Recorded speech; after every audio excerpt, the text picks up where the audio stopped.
This Queercast podcast is brought to you by my book, God, Sex, and Rich People, A Recovering Evangelical Testimony. What happens when an evangelical pastor's daughter moves from Branson, Missouri to the Big Apple? A collapse of identity that begins a journey of figuring out faith, fucking, and the 1%. I wrote this book so I could share with humor and raw honesty the realities of reinventing my spirituality and sexuality in the city that never sleeps and never stops sleeping around. Available now on Amazon. Hey, it's me. She's a former mayor. They're a former evangelical pastor with dissociative identity disorder. These two like to talk about the topics you're not supposed to talk about. They might cause you to perspire just a bit, but they'll definitely make you inspired. Let's talk religion and politics, and what spirituality and emotional well-being look like in a post-evangelical world. This is Paul and Ashley on Evangelicalish. All right, here we are on a Hey. Paul and Ashley episode of Evangelicalish. A special Sunday edition, Yes, which is super cool. And I don't know, maybe we should do Sundays more often. I know we should. It's almost like having an online church service. Ooh. Trigger alert, trigger warning. I can never get over how happy I am to not have to go to church on a Sunday morning anymore. I That know. spending Sunday mornings in bed is so much better, so It's much really more great. refreshing. It's really great. And I'm super I feel excited. evil saying it, but not evil. Sorry, But not it's sorry. I know it's not, because like Saturday morning is kind of your get up and go and like do stuff, right? You're still kind of in Right. motion from your week. And then so like for us, like Sunday is truly the only day of the week that's just like we can sleep in. I know. We let ourselves just So sleep and nice. sleep and sleep. Okay, you were going to say something. Well, I'm excited because when we logged in here, we already had a visitor. Gerald is joining for the first time from Europe, so that's really Europe. fun. And then Where at in Europe, Gerald? Alex is here from Brisbane, Australia. Brisbane, So Australia. We are international. representing today. Glad you guys are joining us. How about that? And we have a daughter who so wants to live in Europe. And maybe Yes, since indeed. the election, even more. Amsterdam. Gosh, don't you just hear so Amsterdam. many wonderful things about Amsterdam? Well, I have a very good All the friend time. who lived in Amsterdam. Joe lived in Amsterdam. Well, he was on our show a while back. Well, I wonder if Joe and Gerald know each other. Well, I'm sure not everybody in Amsterdam knows each other. You know what? Stranger things have happened. We when I was in high school in Nebraska, we had a foreign exchange student from Brazil, from Sao Paulo, and then the next year we had another foreign exchange student from Rio de Janeiro, and people were asking her if she knew the other foreign Makes exchange perfect student. sense. Makes perfect sense. Like Brazil Oh. has millions of people. Sao Paulo's a huge city. Rio's a Yeah. huge city. Brazil's a huge country. And people were asking, do you guys know each other? No. Well, speaking of foreign exchange students, when I was in 6th grade, did I tell you this story before? That I had a crush on a foreign exchange student? Or actually, I think it was like, was he a foreign exchange student or a refugee? I'm not sure. So I was living in Fort Smith, Arkansas in the 80s. Oh, yes, So you have told me this before. now we know, like, there was a lot of shit going on It was in a Central Cuban America. refugee, right? He was Nicaraguan. Oh, Nicaragua. And I think his name was Ricardo. And I was really inflamed with him. I had such a huge crush. Ricardo, that's not the name. I was, the Saturday Night Live skit where they're singing the song at the wedding, and I can't. It's not Ricardo, the guy's name that she ends up with. Anyway, Okay. I lost you Okay. there. Hey, so Gerald says that actually just visiting Amsterdam from Chicago. So probably doesn't know our friend Joe Weston, but you could go back and listen to the podcast, Yes. which aired a few weeks back, and it would be well worth the listen. In fact, my Amsterdam hoodie is right around the corner there. Yes, your favorite hoodie, which I love, and I'm seeking a replacement for because it's got a little hole in it, but it's a Yeah. lovely weight. It's hard to find a hoodie that's not I A know it's so sweaty hoodie. light. I love it because it's so light, Yeah. and Yeah, yeah, it's yeah. tie-dye and all that good stuff. I need to mention, we are a part of the Choircast network, as are our friends at the Heretic Happy Hour, and we're gonna give them a little promo here. Are you tired of mainstream religious podcasts? They say that dodge the real questions. Well, tune in to the Heretic Happy Hour, where they tackle the burning questions, not people. I like that. The main show is every Tuesday, which features panelists like Rainn Wilson. I've seen Rainn around quite a bit on religious shows recently. Um, David Bentley Hart, Lisa Sharon Harper, Bart Ehrman, and many more. A bonus show comes every Friday and a live stream every Sunday in the Heresy After Hours Facebook group. And they're here for all faith seekers ready to challenge the status quo. So subscribe Love now it. wherever you get your podcast and join the conversation that is redefining faith. Yeah, Love it so Matthew and much. Keith, we In love them. fact, I'm subscribing right now because I have a car trip this afternoon, so I can Oh. listen to some happy heretics. Also, another podcast to check out other than Evangelicalish, which if you're not subscribed, hit subscribe right now, Oh, wherever I should probably do that too. Instagram or what have you. Okay. The 1946 Cultural Shift tour that I was on in August now has a podcast out. It's a limited series podcast that Sharon Rocky Roggio, who many of you may know from 1946, the movie, which now you can buy and own, by the way, if you go to 1946themovie.com. And Brett, who was one of my homies on the trip, and they are doing a podcast, a limited series podcast that talks about the places we went and the people we met. And I make a couple of appearances on there. So check that out as well. Have you watched it yet? I haven't watched it. I poked in on just a little bit yesterday, so I'm going to make sure that I do that now. So you can watch it on YouTube, or it is also available on audio podcast at Apple and such. I'm getting choked up. I don't know why. All right. We have a special edition podcast today. Yes, we do. And so happy that folks are joining us live on a Sunday, which is great, literally from around the world. And Paul and I, well, we have this really special occasion we're celebrating on Wednesday, so we can't be here live on Wednesday evening. So we wanted to just like jump on, and we thought to ourselves, what would be an interesting way to spark conversation with ourselves and with those of you who are listening. And it occurred to us, wow, why don't we interview each other in a little bit of an ask me anything style of interview. And so I have thought of 5 questions for Paul, and Paul, you have thought of, I don't know how many questions for me. So we are going to I have 5 blind as well. ask. You have 5? Okay. Yeah. So we're going to try this and see how it works. Let me interrupt you for 1 second. On Instagram, joined by Jackson Famous. You remember Famous, who made the jerky? Yeah, so he's joined us on the live stream on Instagram. So hi, Famous. Good to see you. Yeah. Oh gosh, some of He the made most some delicious good beef jerky. Yes. Yep. Which I can't eat now because of my braces. But no, you can't. I learned the hard way that you should not like down an entire package of like chili lemon or chili lime flavored beef jerky from Famous, because I did, and in the moment it tasted so good, I ate the whole thing and I like burned the skin off my tongue. So, not a good exercise some discretion. Maybe don't inhale the whole package of chili flavor. Okay. Good idea. All right. Ask me anything. All right. And we're gonna time box this. This is a little bit of like, we're gonna have to go quick because I have very big and deep questions for you, and I'm being serious. And I have a hard time giving concise answers. So and it's okay. It's okay, but we're gonna have to focus. Okay. So question number 1 for unconventional Pastor Paul. Name a significant light bulb or aha moment in your deconstructing journey. Like not the moment, like, oh, I will now deconstruct, but a significant / light bulb moment. A significant light bulb moment. I'm trying to think of a really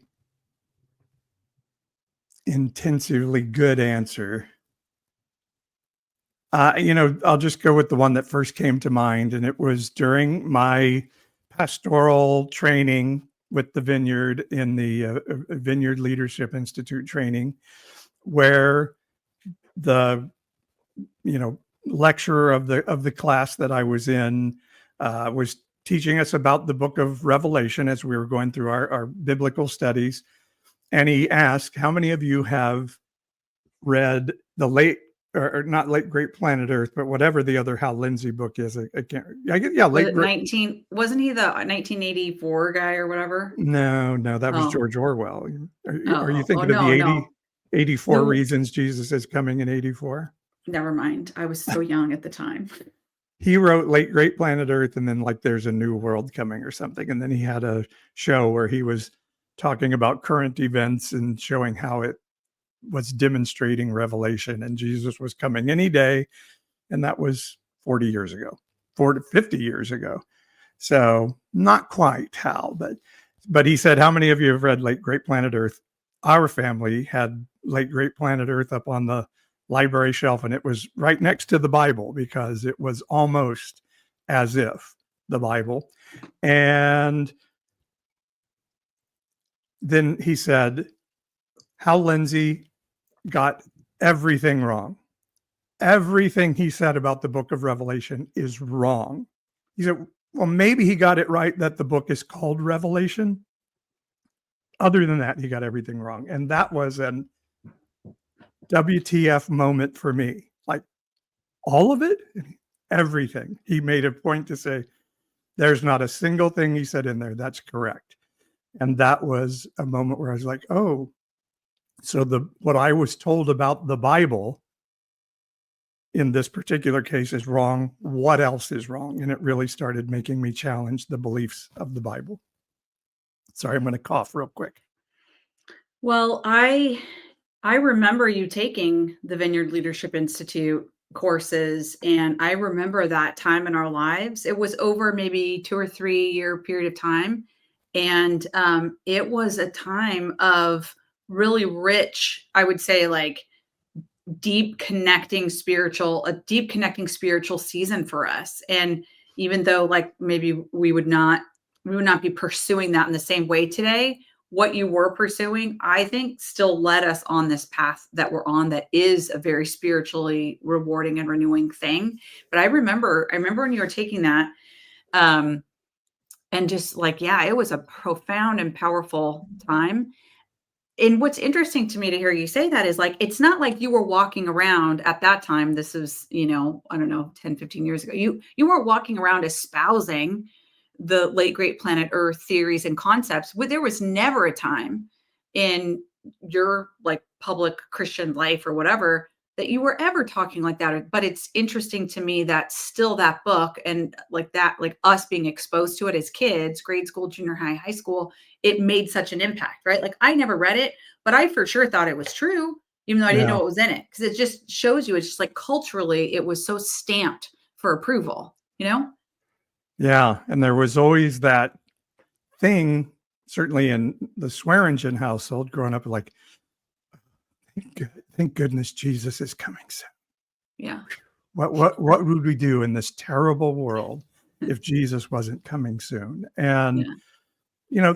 thank God. I lament where the Vineyard has gone now, because like so many others, it's really gone under pressure from the big mega churches that give most of the money to the denomination, even though they say they're not a denomination. They've gone very right leaning away. Really? Oh They've yeah. gone, I did not know that. Some of the more heavily social justice focused churches of the Vineyard have had to leave the Vineyard because Yeah. the pressure of the moneyed churches in the Vineyard.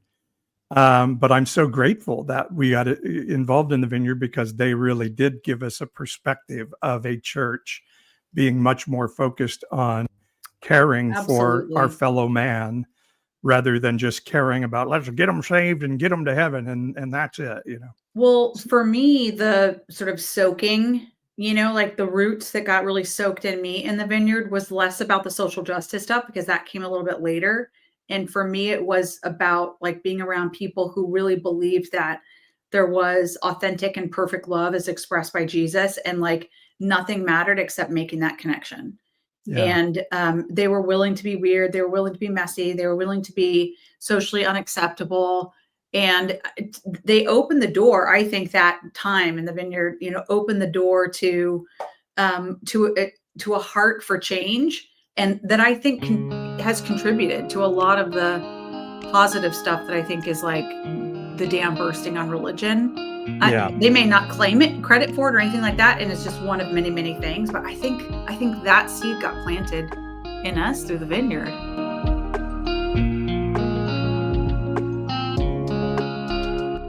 Okay, now is that time on every podcast where we say, smash that subscribe button, or make sure to like and comment and share this pod.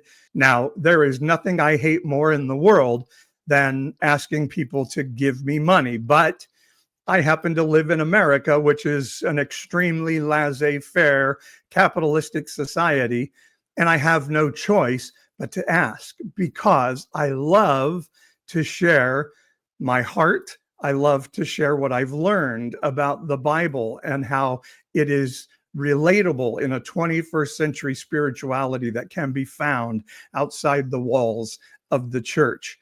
And I love to share it in a way that challenges the right-wing Christian. And the world will call me a monster. The open-hearted will run to me so that we can share life and a beautiful spirituality together. And the only way I can do what I love is to ask those who are touched by what I do to share finance with me. If you can't, just enjoy the content and like it, share it, all those other things that you can do. But if you can, would you please consider subscribing financially to my content through the website at evangelicalish.com.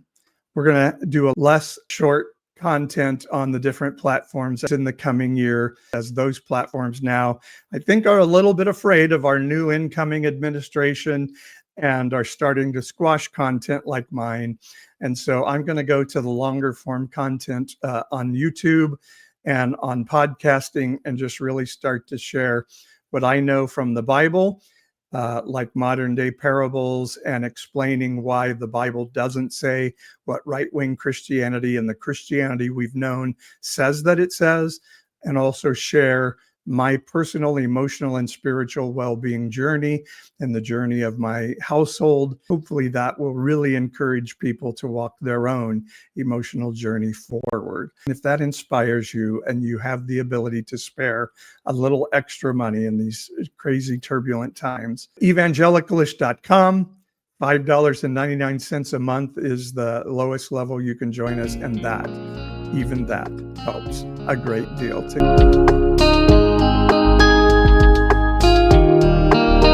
Yeah, isn't that interesting?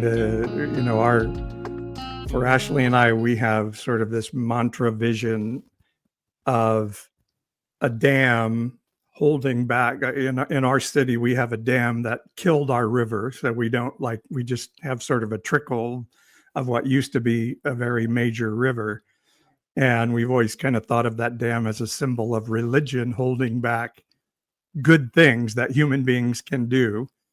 And that we've had that vision, and that sort of showed us what that was like. And the origin story of the vineyard, although we may not agree with everything, but John Wimber, sort of the person that kind of started the movement that became the vineyard, his origin story really was reading the Bible and saying, when do we get to do this stuff that's in here? When do we? Yeah.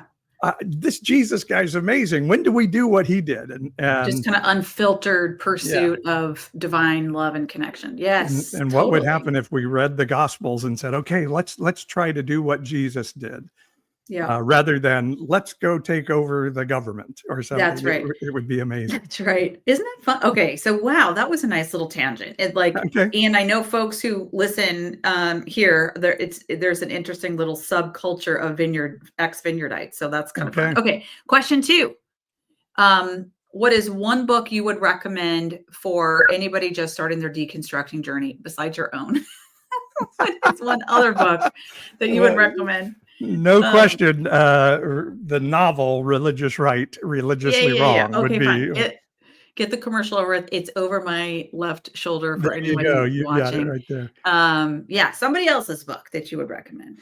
Well, I almost always suggest the same book to this question, and it's Searching for Sunday by Rachel Held Evans. Such a good book of I just love how heartbroken she was to leave her religious heritage behind. And I think it was helpful to me because, I'm probably the type of person who's like, fuck it, let's burn it down, once I Probably that type of person. Oh, Jesus. and by the way, I Yeah. believe that type of person is a gift to the world. I am a gift to the world in that. But it's helpful and beautiful to read about somebody who is so brilliant, and she was a church-based blogger at the time, and blogging was a very big thing, and she went through her deconstruction of faith very publicly through this blogging time, and very painfully, and just the way she writes about how heart-wrenching it is to leave faith behind and community behind. And the line that always gets me is as they tell their pastor they're leaving their church, and as they're driving away, she's bawling her eyes out. She says to her husband, who's going to bring us casseroles when we have a baby? And that line just gets I me know. to think about. Oh God, it makes me cry. Like, Yeah. and what is, I think, expressed in her writing, that book being a seminal work, but her other writing is, again, to me, an example of just this unabashed heart for this promise of divine love and connection in the form of Jesus. And so just another example of somebody who just threw their life towards that, right? Like hurtled their life towards that belief that that's possible. And what a beautiful expression her life was. Yeah, I love that. And continues to be. Now, of course, I would recommend Jamie Marich's book that I just finished, You Lied to Me About God. It's very much mental health focused. And I also love YouTubing atheists now, as you well know. Alex O'Connor particularly is one I really love, because I think he's a very sweethearted, former Christian, now atheist, brilliant young man who knows the Bible in and out, and is very good at saying, he's very respectful and humble toward the Bible, but saying, here's where it doesn't add up. And all of those things have allowed me to rekindle a love of the Bible, which I've always had a love of the Bible, and to be able to say, here's where the Bible isn't, proves it isn't inerrant. It isn't this thing that I have to consistently prove every word was written by the finger of God, but it has amazing wisdom and love and joy and divinity that we can glean from these writings of men. And it's okay that it's not perfect. It shouldn't be perfect. It should have contradictions in it, because it was written by more than 60 different men over generations. And of course it's going to have contradictions, but when we know that, and we know the purpose of the writers as best we can, then we can really start to glean what is meant to be gleaned from each of the different writings, rather than some box that we were put in by a controlling religion that told us we have all truth.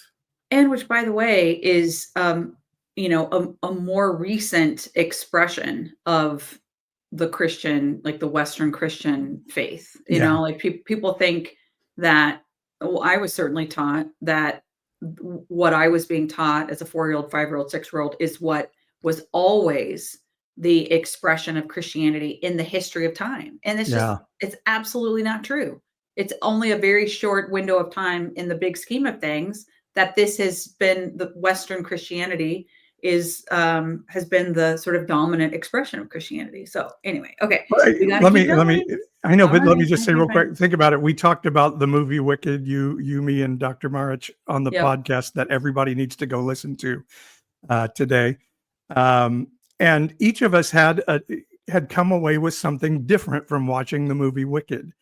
yet we're supposed to read the Bible and all believe the exact same takeaway from all of those different things. Right. It's Right. insane.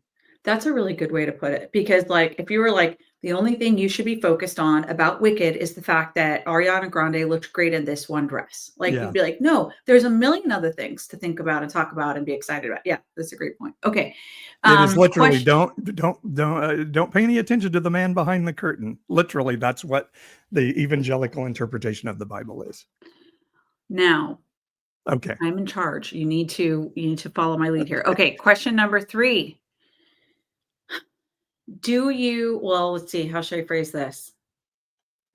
When you think back on your 10 years of pastoring, during which time you preached from the pulpit at least 75% of the time, name one thing you regret teaching from the pulpit, if any.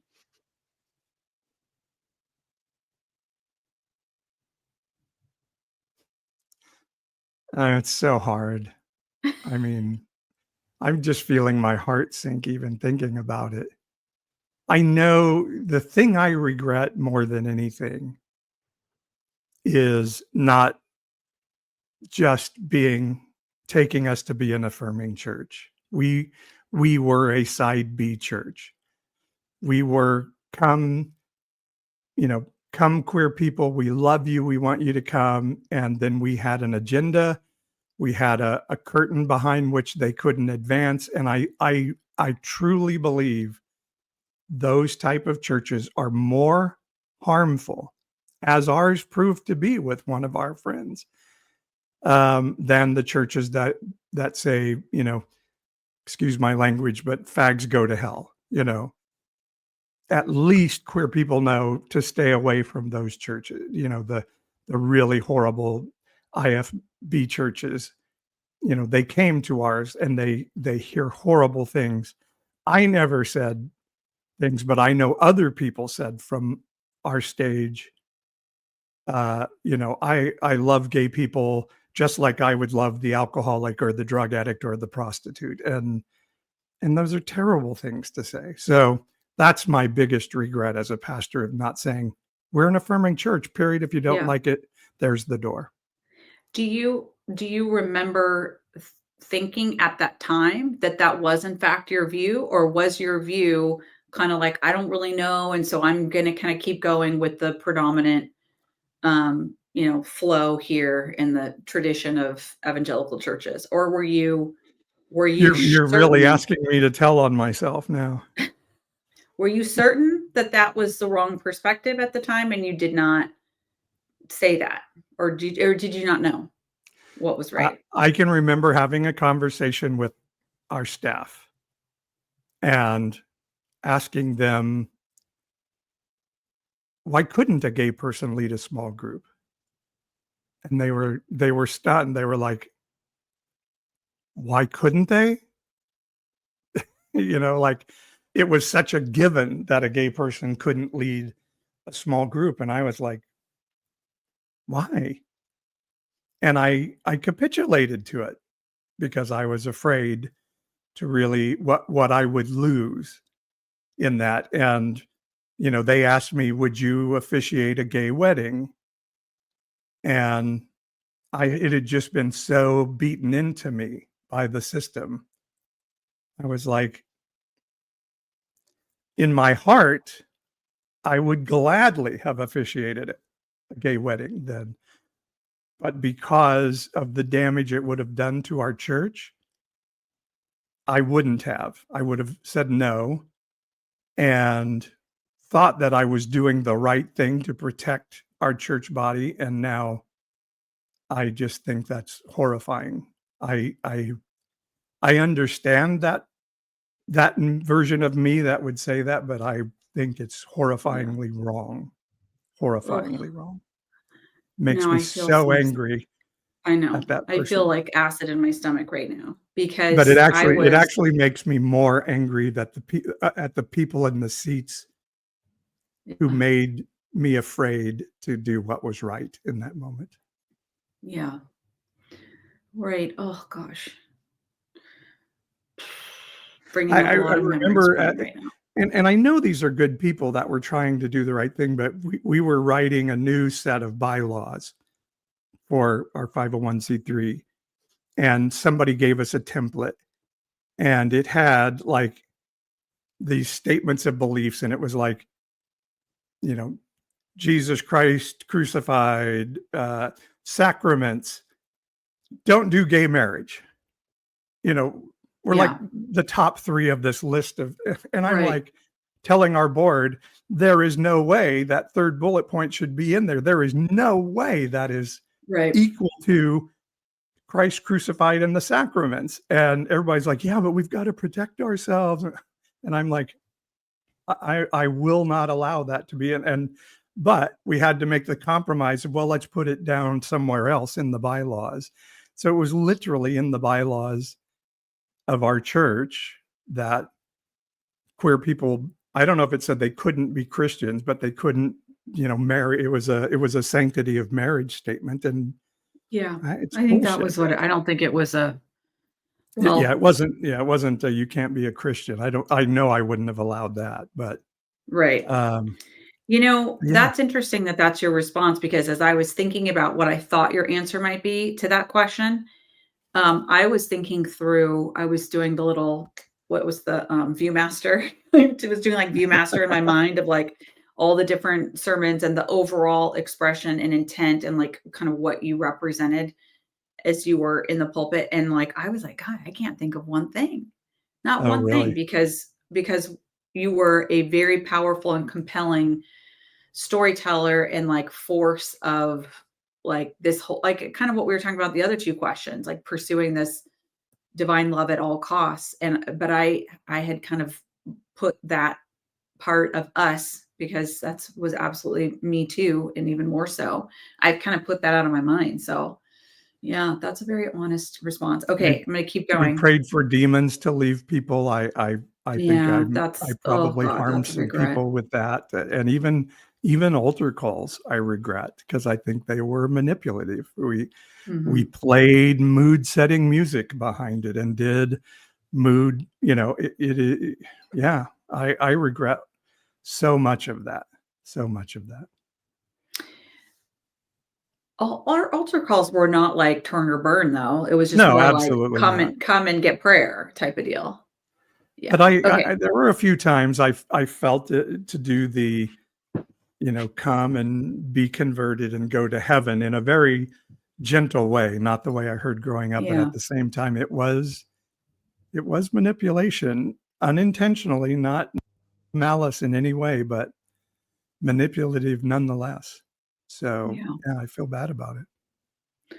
I Um, repent on behalf of that past me for sure. okay. And Okay. all right. Let's My questions are rewind. not nearly this good, by the way. You're Well, really good at this. Go ahead. so this is my Oprah Winfrey watching Oprah with my mom every summer when she was off teaching duty. So I was trained by the best, Oprah and Phil Okay. Donahue. Okay. And Ruth Ann Newton. Yeah. Okay, rewind 10 years. How old are you now? 58, 59? 59. 59. So imagine your 49-year-old self. So 2024. So Christmas 2014.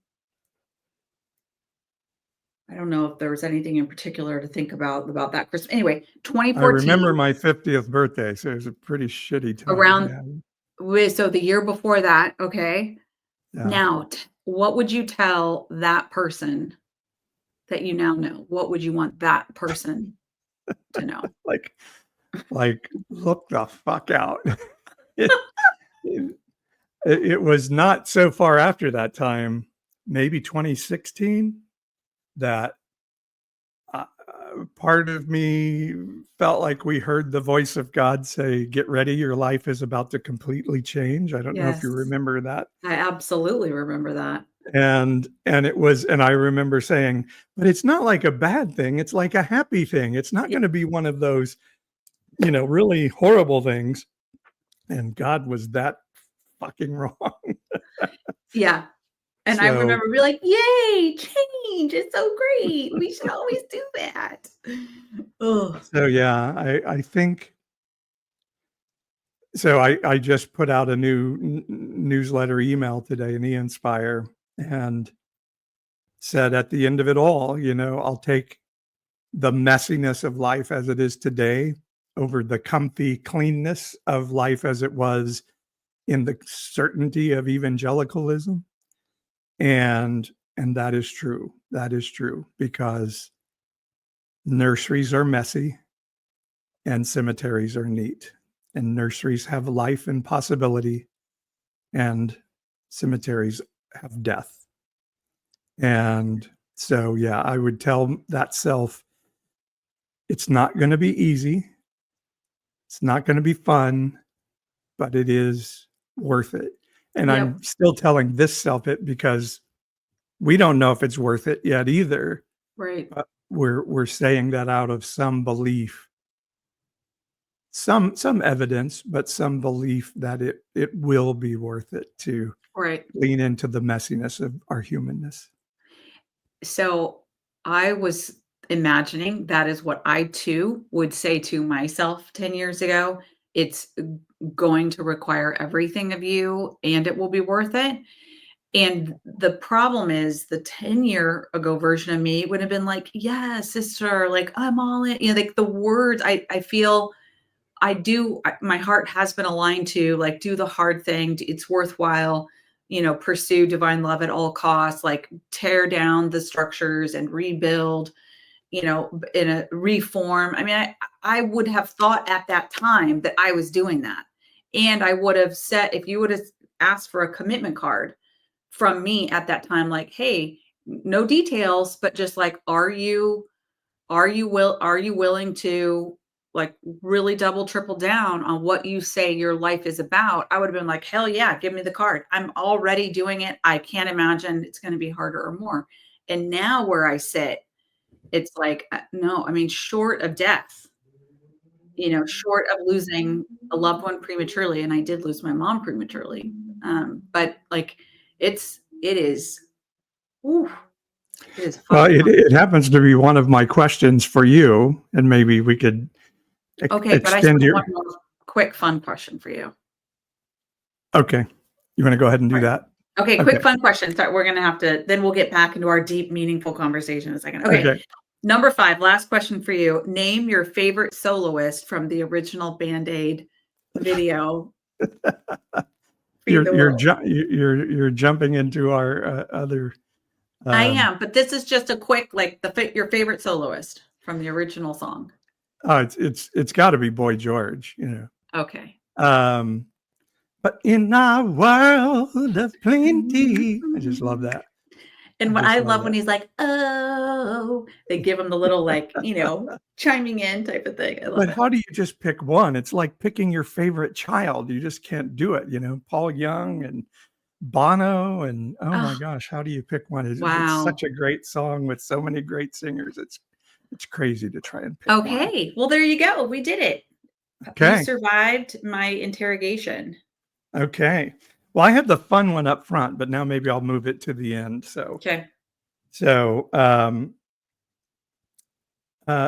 my first question is, what did you dream of being as a child? And Don asked a really good question in the comments, and we may get to that. We hope we can get to that in a bit here, Don. What did you dream of being as a child, and how does it compare to who you are today? Well, so there's sort of 3 parts to that answer. First, when I was a child, like grade school, I'll say, I had a trauma background that my whole thing was like, just try to survive. Mm-hmm. And so I was like, I knew I had to get an education. I knew I had to get a college degree and just like get a job, any job, to try to put food on the table. That was, I had no visions of, what career path I might choose. And you were feeling that at a very young age because your dad lost his job, right? Well, but that came a little bit later. I think now looking back on it, but there was always this fear of like not having enough. And I think that was a generational, I like the sort of waterfall of depression era grandparent, great grandparent that sort of just, it was like generational burden trauma type of deal. And just this extreme pressure to fit in, get along, go along, succeed, that sort of thing. So Okay. I didn't know anything I didn't know what the options were. I just knew like I'd better put my head down and work and try to get a paycheck. And then probably maybe sort of by high school, I was imagining I wanted to be in business. They couldn't have said more about that, but just like, yeah, I think I'm going to study business. And I had a vision of myself like working on a laptop and flying on an airplane. That seemed like if that person would be successful, if you had Okay. a job that would let you fly and you would have a laptop Those were computer. symbols of Yeah, success. that's right. And then And you didn't know of cell phones yet, so you didn't know like I that did would not. be. No, Yeah. heavens no. Now my friend's dad did have a car phone. Yeah. So I Yeah. knew there was like briefcase phones, but that's that. You had to And be then what mega wealthy to have those though. and they were Yeah. like, Yeah. yeah. What was the last part of your first question? And how does who you wanted to be as a child compare to who you are now? Oh, Would that child be impressed with who you are? I think so. I think the road I found professionally, which is really personal too, is so much fun and is like I'm pretty amazed that I get to do the kind of work that I get to do because it's this blend of business and community. So it's sort of like my faith background and decades and decades of like quote intercessory prayer for my place, like that weaving together with systems working and businesses thriving and people having access to opportunity. It's like a lot bigger than I could have ever imagined. So I love that. Yeah. And you have a laptop and you fly around the country a lot. So, Never, and I'm never not, as we are all now on our laptops all the time. yeah, or on Yeah, some device. yeah. Yeah. Okay. So, what is it like being a brilliant woman, smarter than most of the men you're around in a male dominated world? And do you still have imposter syndrome nonetheless? Well, And it is inarguable that you're smarter probably than many of the people you're around. You may argue on the most part, but let me say this. Most of the men that I'm around now in my niche of work, I would say I don't sit in those rooms thinking to myself like, "Oh, for God's sake." I feel like I'm around really, really, really brilliant people, men and women. So I don't feel this way as much anymore. I do think when I was in politics and government, I did have that feeling. And back then, I think I did have more of an imposter syndrome. And I don't like, so I was 36 to 44.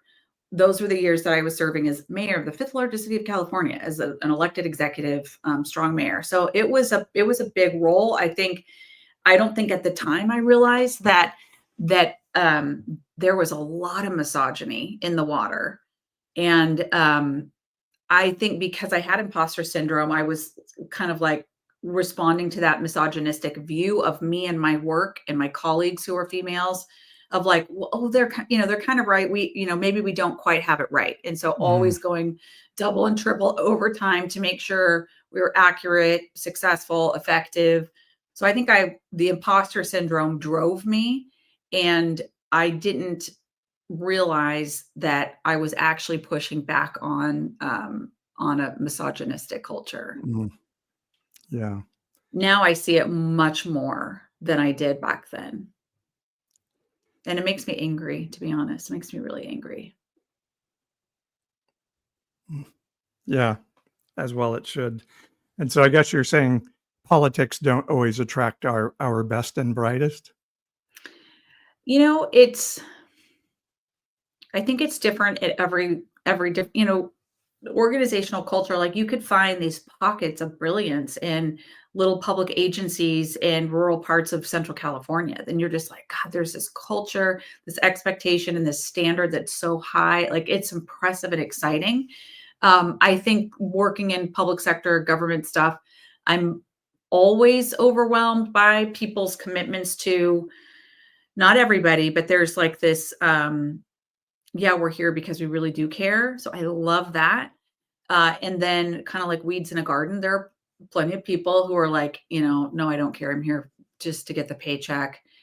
I don't think it's the norm. I think it's the bad reputation. And then the people in elected office, again, it's just fair, it varies. Like you'll find some of the most exceptional people, and then you'll find people who are self-serving and ambitious and, all of the stuff you'd find in any other sector.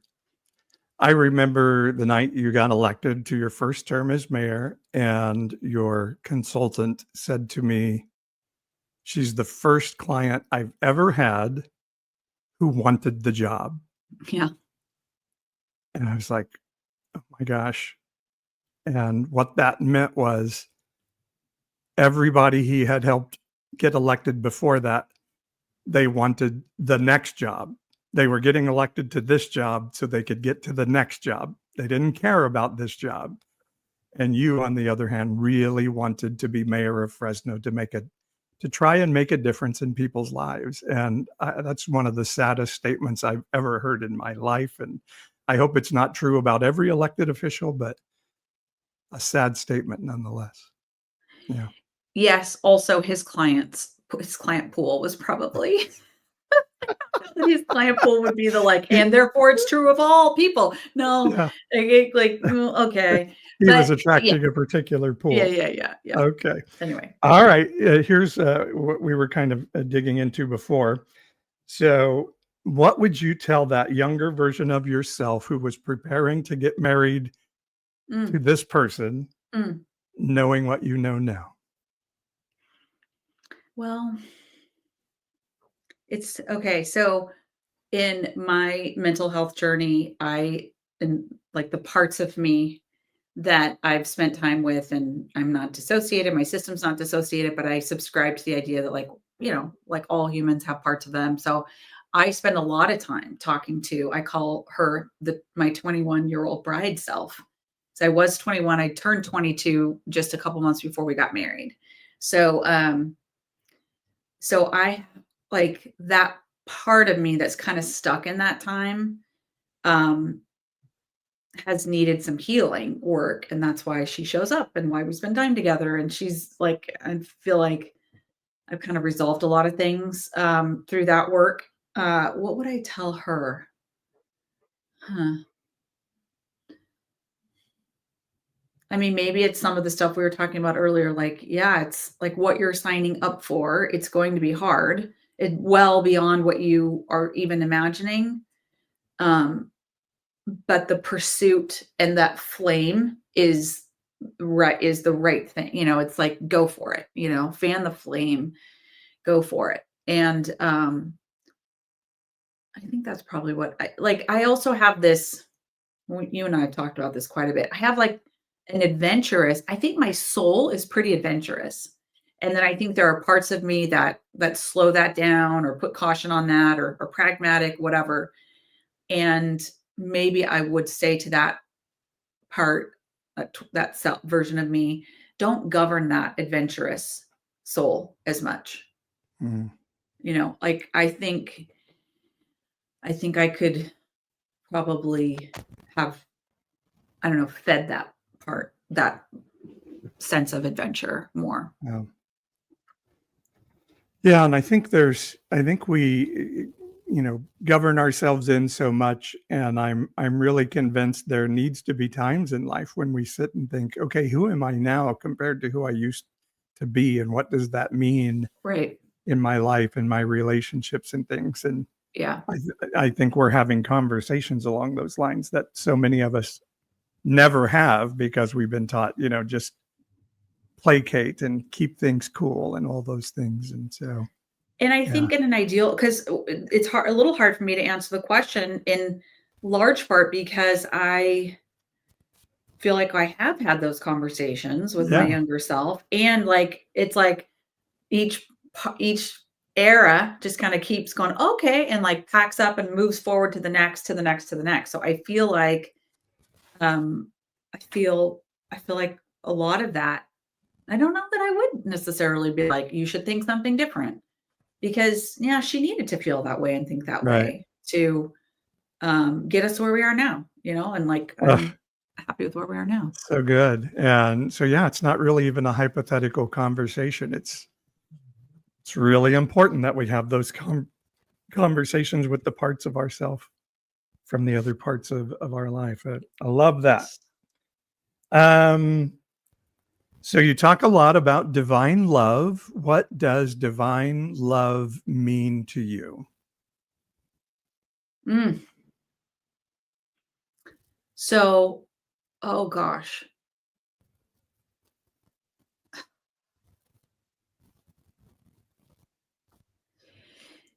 I'm getting emotional because it's a feeling.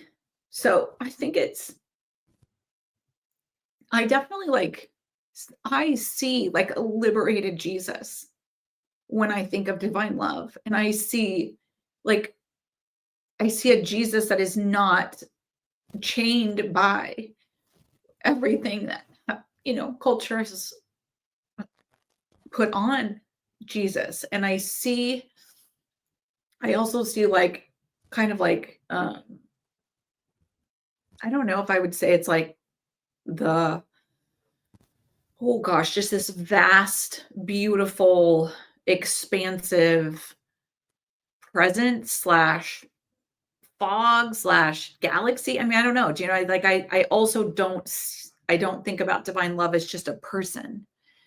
I think of divine love like some people, like in quantum physics, they would talk about the energy field, or they would talk about like antimatter, and just the always there. You just have to like switch your frame of reference to be like, oh, boom, there it is. This presence, that I don't know exactly what the presence is. I think it's something we're all dialed into. I think we can access that at, more times than others. I think we can contribute to it. I think we can like block the flow of it. So that's kind of how I'm experiencing spirituality right now. And so for me, like what used to be maybe like an intercessory kind of prayer model where I feel I'm like taking on this sort of savior warrior thing and like petitioning the throne room of God. And I'm switching that from, I haven't felt that way in a long time. Instead, it's just like an awareness of that presence that is, and I always just say to myself, like, it's real and it's true and it's available. And so then I just try to focus in on that. And in that process, it's like there's a little surrender happening of my things, my needs, my agenda. That sort of dials down, and just the awareness and exposure to, um, what I imagine is just like being surrounded by perfect love is what is like renewing and regenerating for me. So Mhm. that's like some people would call it meditation. I probably call it meditation as well, but I think it's also prayerful. So it's this blend of kind of prayer, contemplative prayer and meditation is how I feel I have access to that divine love. So So probably explain the yeah. difference between meditation and prayer to you. I mean, I can't. I don't know. Okay. I could like Okay. Google it and be like, I, it's just, this is all just like my personal kind of pulling in different ideas and things that I'm reading or thinking about or hearing other people talk about. And I so I guess don't know that you do have to make a distinction. I okay. can definitely distinguish between like petitioning prayer Right. versus openness, prayerful meditation, having value for and holding this expectation of like you want to be in touch with the divine love that you carry and that other people carry. I think that's maybe a good way to distinguish. I love that. And I love, what's really amazing about you is to have this brilliance and be able to push back on this male world and misogyny and still have that soft part underneath it all that you just cry at the thought of divine love. I think that's what makes you beyond great of other people. And, I've always just thought that this ability that you have with this soft heart makes you really dangerous to the Thank world. you. Well, thank you for saying that. I see those two things together. because I feel like there is this higher perfect love, divine love, this higher thing when I'm sitting in a room with a dumbass who is who is who is serving himself. I don't mind people who I mean, I don't mind when someone sits there ignorant of something. I mean, my God, that's me 1,000 times a day. I'm Yeah. talking about a self-serving asshole who is abusing power that they have been given by their, elected, like elect the electorate. And it could be a female person too. So like I just hate that like power abuse thing.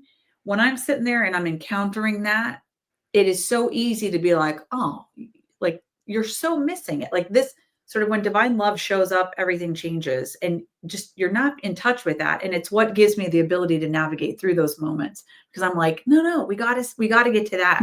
We gotta let that into the room.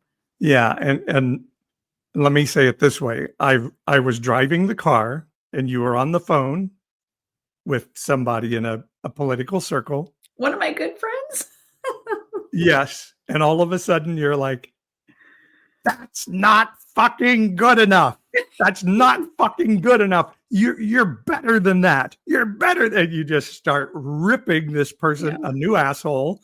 Yeah. And that person today is still a very good friend of yours. Yes. That's who you are. And he deserved it. 1, 2, and it just goes to show his good heart that he would be yelled at like that by me, and choose to like eat the meat and spit out the bones, and choose to see past the offense of like somebody is blowing him up with F-bombs on the phone, and you know what I mean. Like so, that's a tribute to him as well. And what and maybe it would help people to give the background was you had provided the data to say this is the best decision, and the other person had agreed that it was the best decision, but felt like couldn't because it was a politically dangerous vote for him. Yeah. And you're like, that's not good enough. Yeah. You've got to vote for Yeah. the right thing, even when it's harmful to your politics. And yeah, that was pretty good. All right, we finished with the fun thing. We're about out of time anyway. Who was your childhood crush? Celebrity crush? Besides the Nicaraguan exchange student? Yes, not the Nicaraguan. Refugee. Refugee Ricardo. So I had crushes all the time. I was like, do you want to know the most embarrassing one? Oh, I know the most embarrassing one, but yes, you can share it with Okay, so the rest of the world. I'm going to give you 2 to Okay. maybe, the first is so humiliating. I'm hoping the second will redeem myself a little bit. I'm not kidding you. Why is it humiliating? Because I don't know. I've shared this with some of my former colleagues. It's pretty funny.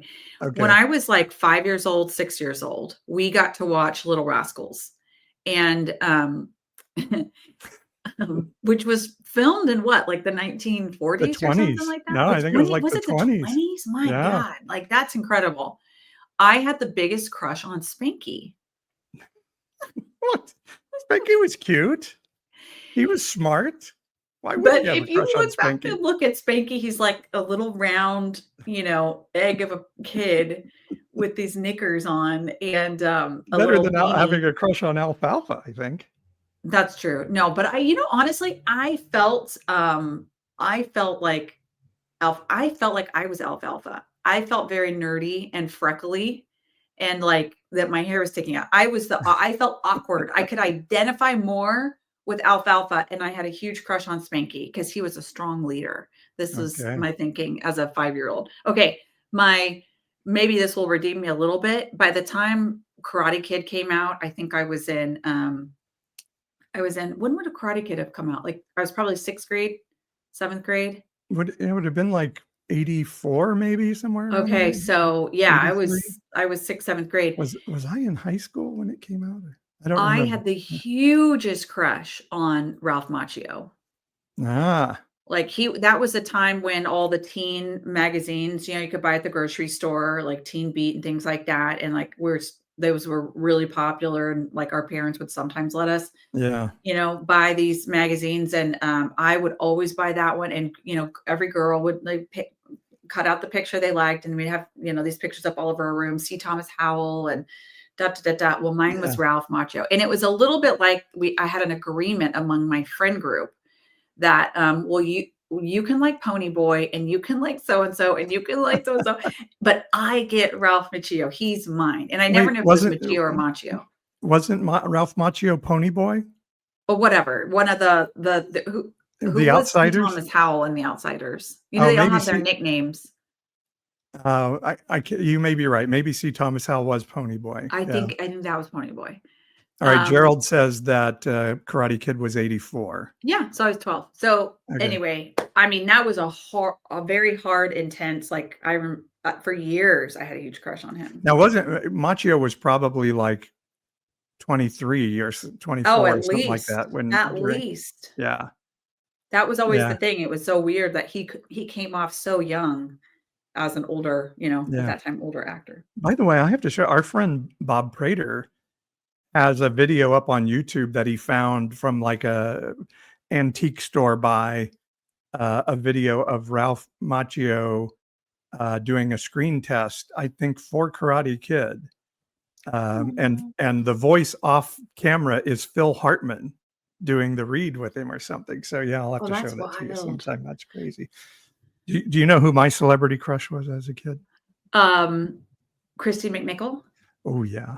Did I guess right? Oh yeah. Oh, Yeah. when she was Buddy on some Mhm. show, I don't remember the name of it, and then the one from the it was one of those Fast cheesy Times at kinda.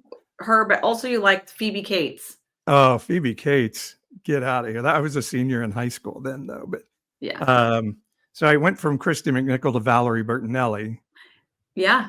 and still love Valerie Bertinelli. When she married Eddie Van Halen, it was just like so Yeah. heartbreaking for me. That was Do terrible. you know, I used to pretend that I was Christy McNichol. Oh, really? Yes, when I was in grade school. She was in the movie definitely Little Darlings, and Well, that was a dirty movie. I it didn't was a see dirty that. movie.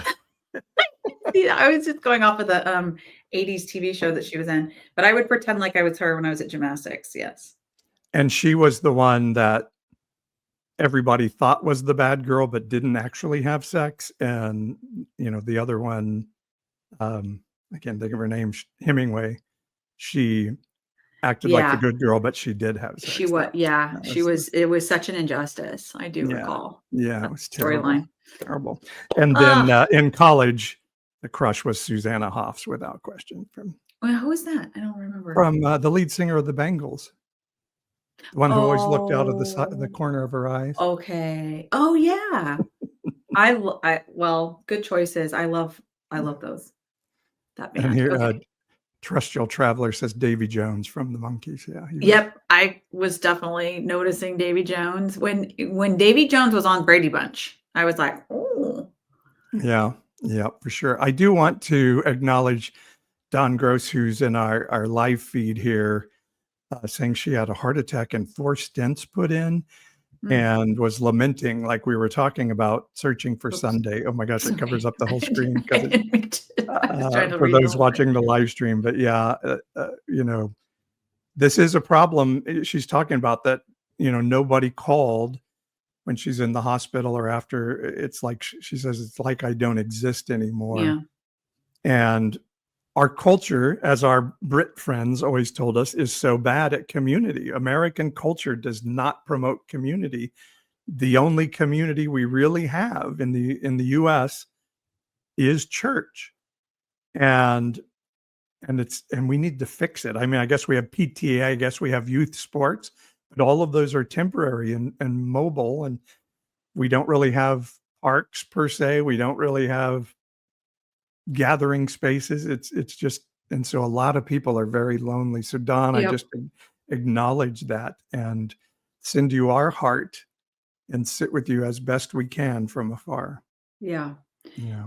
And then making like the terribly punishing thing about this church-based community culture is the religion that says if you differ from the community, you're essentially excommunicated. It's a Yeah. soft excommunication, but it's just the receding of like, oh, you're not in our tribe anymore. And so you don't matter, you're wrong, you're bad, you're cast out. So um Yeah. yeah, Gerald says here, every church I attended, I was a commodity and not a part of a community. And that's what I would tell my 10-year senior pastor of a church is like, very few of these people are still going to be your friend when you're not here anymore. It's okay. You're going to be okay. Yeah, the problem with church community is once you don't agree with the belief system, you're out, man. You're out. yeah. And that's tough. Yeah. Well, we've gone a little long today, and I wonder Yeah. if we probably need a wrap because I actually have Yeah, to you got to go. travel for work today, so I got to go. And it's a But little foggy here in Central California still, so we want you to have yeah, I plenty of better get on drive the time. road. So we'll talk Um, about Band-Aid and do they know it's Christmas turning 40 next time.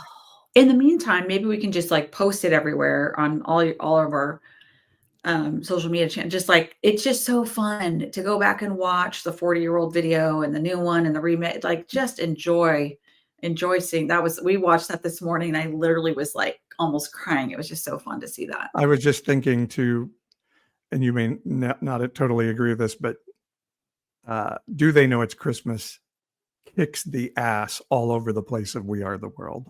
I'm sorry. It's Do you so mean much a that in better song. the song? What makes you say that? The song is so much better.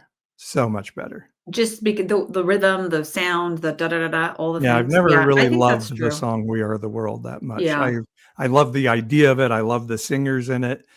But Do They Know It's Christmas is just a badass pop song, period. I love that. Now, I will say, in defense of We Are the World, there are some artistic riffs that are fantastic. Like that you don't, like you would not want to throw that baby out with the bathwater. In We Are the World. Yeah. Just some Stuff little solo riffs when that you're down and out and there seems no hope at all. If you just believe, that's Huey Lewis there, and there's yeah. nowhere we can fall. And I then feel like Cyndi Lauper that's jumps in. Yeah, oh that's a great yeah, part. like that song gives a little more room for that sort of creative But there's still expression. nothing Okay. like the bong. It's Christmas time. Yeah, you just Yes. can't beat that. Sorry. All right, friends, Okay, we got to all we wrap love you. here. Thank you so much for joining us. And if you're listening all the way to the end, thank you so much. Don't forget to subscribe. We love our community and are looking forward to building it together in 2025. And that means that you got to sign up for free newsletters if you subscribe on our channels. And then, of course, we're always looking for support, $5.99 a month. I'm going to petition Paul that we should lower that to $4.99 a month. There's something about a 5 is the first number that feels bigger than a 4 and harder. So I think in 2025, we push down to $4.99. And then it's super easy for people to sign up, be like, yeah, sure, why not? Less than You a think cup of there are a lot of coffee. people are like, oh, if this was $4.99, I'm in. I do. But because it's It's like, $5.99, no. yes, it's psychological. Well, we could ask our listeners to give us their input in a Give us sneaky your way to input. get them to consider what it would take to get them to provide Yeah. some monthly support. Let us know if you like a Sunday stream. We won't do every Sunday, by God, no, because Sundays are too precious. But maybe, what if we did like a once a month or something like It was fun. And I think also what's fun is just you and me talking is the Yeah. fun part, which we've Yeah. been having so many amazing guests. Definitely check out, you can subscribe wherever you get your podcasts and check out the guests we've been having. And they've been just incredible these last 3-4 months. So listen and enjoy, but also like it's fun just to talk, the two of us. And if you're watching on YouTube, please hit the like and subscribe and all those things I'm supposed to say on YouTube. So Okay, everyone, have a great week. take care We'll see you soon. and enjoy our trip up to the holiday season. We'll see you soon. Bye-bye.